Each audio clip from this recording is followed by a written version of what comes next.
Behror integrated farming channel से मैं धर्मवीर यादव।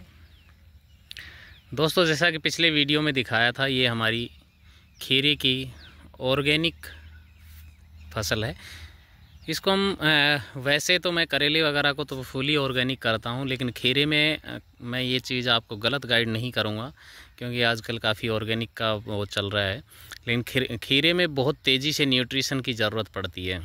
अब आप ये देख रहे हैं कि ये 35 दिन की फसल हो चुकी है खीरे की, और खीरे टॉप में जो जाल है उसके टॉप तक पहुंच चुके हैं। कल से हम इसकी हार्वेस्टिंग स्टार्ट करेंगे। 35 दिन पे इसमें जो वैरायटी लगी हुई है, मैंने मिक्स वैरायटी लगाई है, जैसे कि इसकी VNR की क्रिस और नाजिया, इनको मिक्स करके लगाया है। जो क्रिस है वो 35 दिन में स्टार्ट हो जाता है। जैसे मैं किसी भी बेल के पास आपको बैठ के दिखाता हूँ, ये देखिए, इस तरह से ये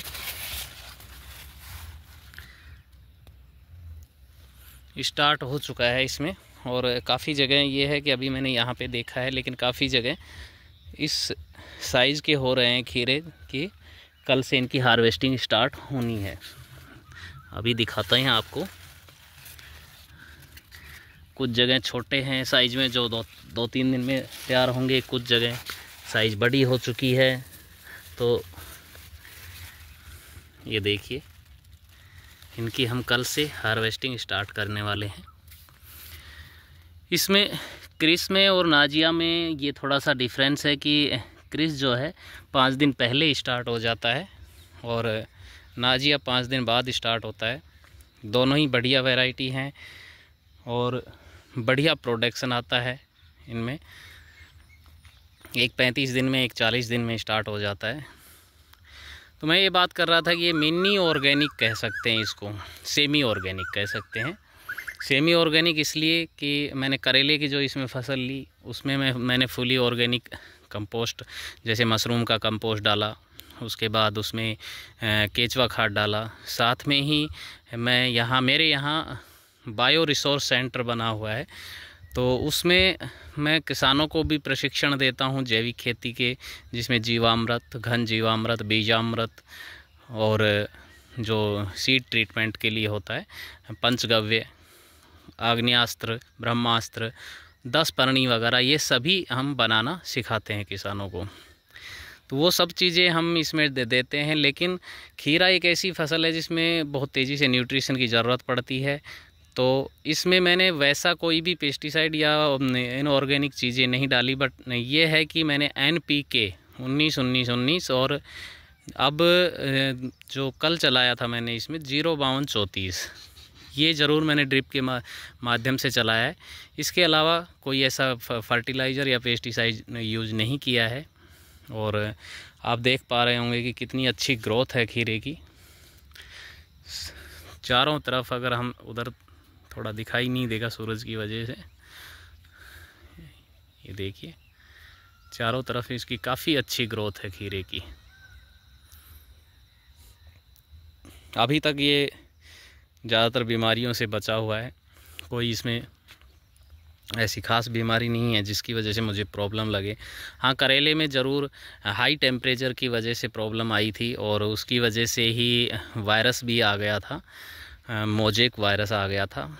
हालांकि मुझे डर था कि कहीं करेले, क्योंकि मैंने करेले की बेल को की कटाई नहीं की थी और उसी जाल पे मैंने खीरा शोइंग कर दिया था, तो मुझे डर था कि कहीं खीरे में वो मोजेक वायरस करेले वाला ना आ जाए।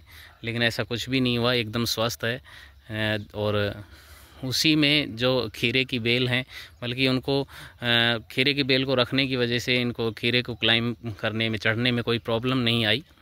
इस पे अच्छी तरह से चढ़ गई हैं, जो कि एक बेल को चढ़ाने में काफ़ी इनकी खीरे में डेली का वर्क हो जाता है। उससे मुझे छुटकारा भी मिल गया उस चीज़ से, और काफ़ी अच्छी ग्रोथ कर रहे हैं।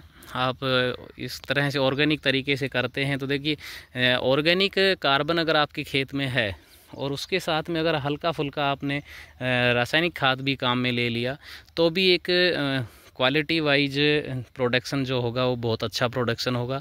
सीमित मात्रा में आप इनऑर्गेनिक चीज़ें काम ले सकते हैं, लेकिन आपके खेत में कार्बन की मात्रा ज़रूर होनी चाहिए। ऐसा नहीं है कि आप सिर्फ कोई भी चीज़ किसान को ऐसा नहीं करना चाहिए कि हाँ बस मैंने तो कसम खा ली कि ऑर्गेनिक नहीं, लेकिन उस फसल चक्र को देखते हुए थोड़ा बहुत उसमें आप न्यूट्रिशन वैल्यू ऐड कर सकते हैं। आपने सुना होगा मैं फुली ऑर्गेनिक कर रहा हूँ, ये कर रहा हूँ, वो कर रहा हूँ, ऐसा कुछ नहीं है। हमें प्रोडक्शन चाहिए और कोशिश करनी चाहिए कि एक क्वालिटी का प्रोडक्ट हम ले सकें।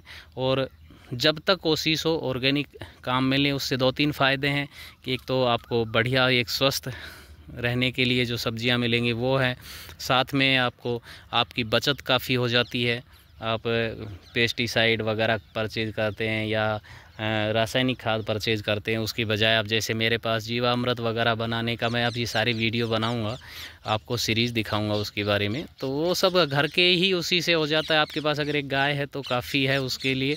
और दूसरा वर्मी कंपोस्ट वगैरह गाय है तो आप अपने घर पे ही बना सकते हैं, तो उसके लिए आपको कहीं से भी बाहर से कुछ परचेज नहीं करना।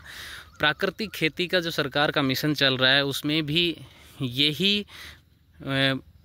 चीज़ है कि किसानों को ये इस चीज़ के लिए मोटिवेट किया जा रहा है कि आपको अपने फार्म से बाहर का कोई चीज़ इनपुट नहीं डालना है। आपको अपने घर में और अपने फार्म से उपलब्ध जो चीज़ें हैं उन्हीं से ऑर्गेनिक तरीके से खेती करनी है। बाकी दोस्तों अगर कोई डाउट हो आपको तो मुझे कमेंट कर सकते हैं, और जो आसपास के मेरे यहाँ के किसान हैं वो आके मेरे यहाँ पे विज़िट कर सकते हैं, देख सकते हैं, समझ सकते हैं। मैं यहाँ पे राजस्थान में अलवर ज़िला था पहले हमारा, लेकिन अब कोटपूतली बहरोड ज़िला बन चुका है, तो बहरोड के पास मेरा गांव है, उसमें आके आप मेरे से मिल सकते हैं। धन्यवाद दोस्तों, मिलते हैं नेक्स्ट वीडियो में।